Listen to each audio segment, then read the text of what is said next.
नमस्कार दोस्तों, जय श्री कृष्णा, राधे राधे।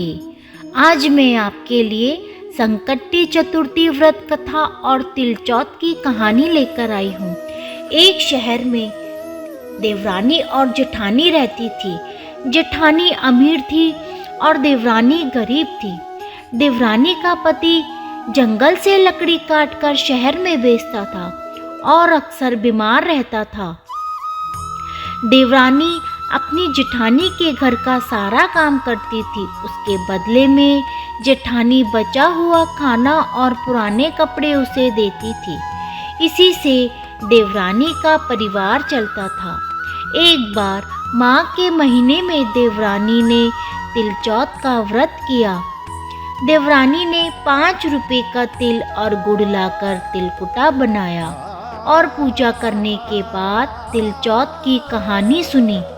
उसके बाद उसने तिलकुटे को अपने घर में बने छीके में रख दिया और सोचा कि जब चांद निकलेगा तब मैं तिलकुटे का भोग लगाकर ही कुछ खाऊंगी। और उसके बाद वे जेठानी के घर चली गई। जेठानी के घर खाना आदि बनाने के बाद उसने जेठानी के बच्चों से खाना खाने को कहा। जेठानी के बच्चों ने कहा कि चाची, जब हमारी माँ खाना खाएगी तभी हम खाना खाएंगे। इसके बाद उसने अपने जेठ जी से खाना खाने के लिए कहा तो उसके जेठ ने भी कहा कि मैं अकेला खाना नहीं खाऊंगा, जब सब खाएंगे तभी मैं खाना खाऊंगा। इसके बाद उसकी जेठानी ने देवरानी से कहा कि आज तो किसी ने भी खाना नहीं खाया है, मैं तुम्हें खाना कैसे दे दूं, और तुम सुबह होते ही बचा हुआ खाना ले जाना। जबकि उसकी देवरानी के घर पर उसका पति और बच्चे खाने की आस लगाए बैठे थे कि आज तो त्योहार है, वह आएगी तो कुछ पकवान आदि खाने को मिलेगा।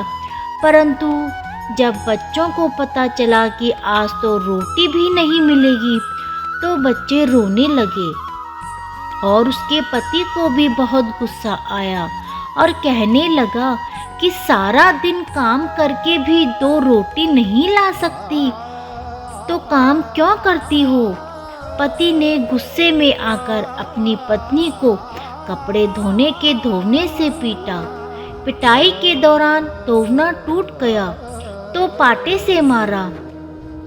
इसके बाद वह बेचारी गणेश जी को याद करते करते पानी पीकर ही सो गई।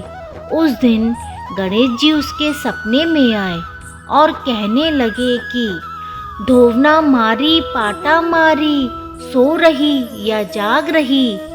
इसके बाद वह गणेश जी से बोली कि मैं कुछ जाग रही हूँ, कुछ सो रही हूँ। इसके बाद गणेश जी उससे बोले कि भूख लगी है, कुछ खाने को दे दो।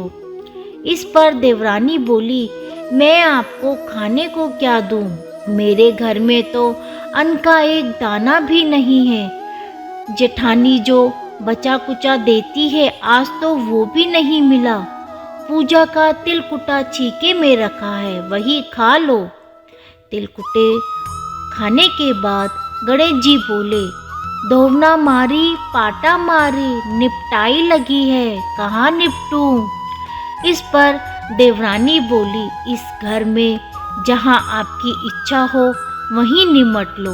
इसके बाद गणेश जी बोले कि अब मैं कहाँ पहुँचूं। तो इस पर देवरानी को गुस्सा आ गया कि कब से तंग कर रहे हो, और बोली कि इस मेरे सर पे पहुँच लो, और कहाँ पहुँचोगे। बाद में सुबह जब देवरानी जगी तो हैरान हो गई। उसने देखा कि पूरा घर हीरे मोती से जगमगा रहा था और माथे पर हीरे मोती लटक रहे थे। और उस दिन देवरानी जेठानी के घर काम करने भी नहीं गई। बहुत देर तक राह देखने के बाद जेठानी ने अपने बच्चों को चाची को बुलाने को भेजा। उसने सोचा कि कल खाना नहीं दिया तो इसलिए देवरानी बुरा मान गई। बच्चे बुलाने गए और बोले कि चाची चाची चलो, आपको माँ बुला रही है, सारा काम पड़ा है।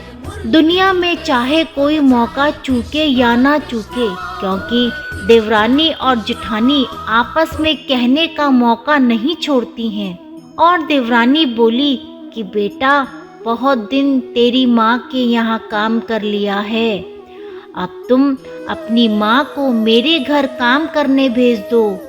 बच्चों ने घर जाकर अपनी माँ को बताया कि चाची का घर तो हीरे मोती से जगमगा रहा था। जेठानी दौड़ी हुई देवरानी के घर आई और पूछा कि ये सब कैसे हुआ। देवरानी ने उसके साथ जो कुछ हुआ वो सब कह डाला। घर लौटकर जेठानी ने अपने पति से कहा कि मुझे भी आप धोने और पाटे से मारो। इस पर उसका पति बोला कि भली मानस, मैंने कभी भी तुम पर हाथ नहीं उठाया है, मैं तुम्हें धोने और पाटे से कैसे मार सकता हूँ। जब वह नहीं मानी और जिद करने लगी तो उसके पति को उसे मारना पड़ा। जेठानी ने ढेर सारा घी डालकर चूरमा बनाया और छीके में रख कर सो गई। रात को चौथ विनायक जी उसके सपने में आए और कहने लगे कि भूख लगी है, क्या खाऊं। जेठानी कहने लगी कि हे गणेश महाराज, देवरानी के घर तो आपने सूखा तिलकुटा खाया था, मैंने तो मेवा डालकर घी का चूरमा बनाकर छीके में रखा है, खा लीजिए। इसके बाद गणेश जी बोले, कहाँ निपटूं। जेठानी बोली, उसके यहाँ तो टूटी फूटी झोपड़ी थी, मेरे यहाँ तो महल है, जहाँ चाहो वहीं निमट लो। गणेश जी ने कहा कि अब मैं पहुँचूं कहाँ। तो जेठानी बोली, उसका तो माथा गंदा है, मैंने तो चमेली का तेल लगाया है, मेरे माथे पर पोंछ लो। धन की लोभी जेठानी सुबह जल्दी उठी। उसने सोचा कि घर में हीरे मोती से भरा होगा, पर जब उसने देखा चारों ओर तो गंदगी ही गंदगी फैली है और बहुत तेज बदबू आ रही है। उसके सर पर भी गंदगी लगी थी। इसके बाद उसने कहा कि हे गणेश जी महाराज, ये आपने क्या किया, आप मुझसे रूठे और देवरानी पर टूटे। जेठानी ने सफाई करने की बहुत कोशिश की, परंतु गंदगी और भी ज़्यादा फैल गई। जेठानी के पति को जब इस बात का पता चला तो उसे बहुत गुस्सा आया और बोला कि तेरे पास सब कुछ था, फिर तेरा मन नहीं भरा, देख ले अब लालच का नतीजा। परेशान होकर जेठानी गणेश जी से विनती करने लगी और माफ़ी मांगने लगी। गणेश जी ने कहा कि देवरानी से जलने के कारण और धन के लोभ से तूने जो किया, यह उसी का नतीजा है। इस प्रकार जेठानी को सबक सिखाते हुए गणेश जी ने अपनी माया समेट ली।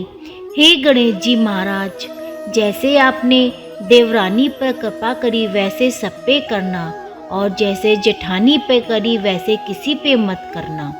बोलिए गजानन जी महाराज की जय।